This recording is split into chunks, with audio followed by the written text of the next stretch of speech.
2040 সাল, আজ থেকে প্রায় 17 বছর পর যখন পার্বল বক্সটা খোলা হবে, তখন কি বাংটানটা আগের মতোই থাকবে নাকি পাল্টে যাবে? নিজেদের বিজি লাইফ নিয়ে কি আমাদের কথা মনে করবে? আচ্ছা, ওরা কি বাচ্চাদের মতো বিহেভ করবে না? আর্মির মুখে কি আর শুনবো না লাভ ইউর সেলফ আর্মি? আমাদের সানশাইনটা কি আর বলবে না I am your hope, your my hope, I am যে হোপ? জিমের থেকে কি আর পাবো না ফ্লাইং কিস? জিমিন কি আর আমাদের সাথে ফ্লার্টিং করবে না? জাঙ্কুকের সেই বানি স্মেলটাও অনেক মিস করবো।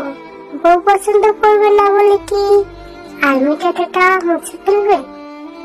জাঙ্কুকে নিজের বিজি লাইফে বিকে ভুলে যাবে? বিয়ে তখন বাচ্চাদের মতো বিহেভ করবে নাকি অনেকটা ম্যাচুরেট হয়ে যাবে? আমাদের সুগা বিলাইটা কি আগের মতো সারাক্ষণ ঘুমাবে নাকি অনেক দায়িত্ববান মানুষ হয়ে যাবে?